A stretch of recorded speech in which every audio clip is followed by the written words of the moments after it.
আজ হস্তিনাপুরে যুবরাজের অভিষেক উৎসব।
কি বস্তু ভ্রাতাশ্রী?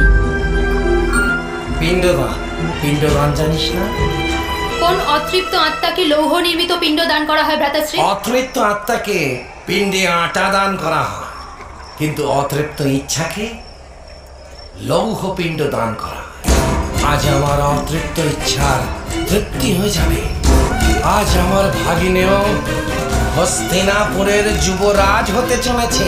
আর শীঘ্রই হস্তিনাপুর গান্ধারে পরিণত হবে। অর্থাৎ আপনি দুর্যোধনকে যুবরাজ বানিয়ে হস্তিনাপুরের সাম্রাজ্য সমাপ্ত করার বাসনা করছেন? তুই বড় মূর্খ রে গান্ধারী।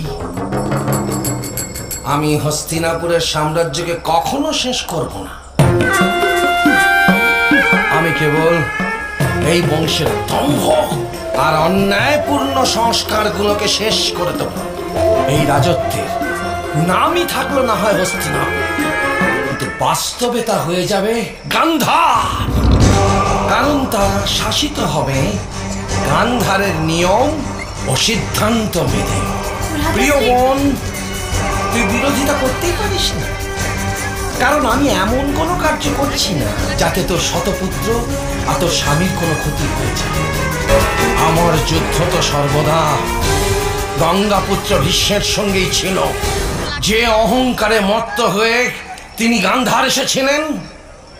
আজ সেই অহংকার ধূলিসাৎ হয়ে যাবে। আজ গঙ্গাপুত্র ভীষ্ম পরাজিত হয়ে যাবেন সর্বদার জন্য, সর্বদার জন্য।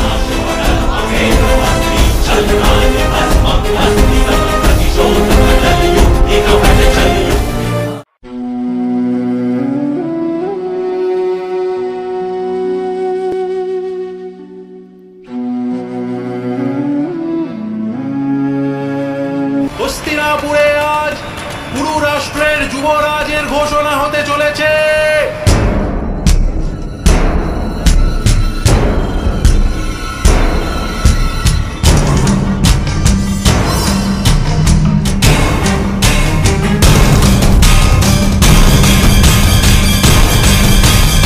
মহারাজ ধৃতরাষ্ট্র পদার্পণ করছেন।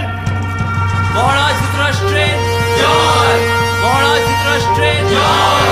মহারাজ ধৃতরাষ্ট্রের জয়। মহারাজ ধৃতরাষ্ট্রের জয়। মহারাজ ধৃতরাষ্ট্রের জয়। মহারাজ ধৃতরাষ্ট্রের জয়। সভাসদ ও পুরবাসীগণ, মহারাজের ঘোষণা শোনার জন্য আপনারা সবাই ব্যাকুল।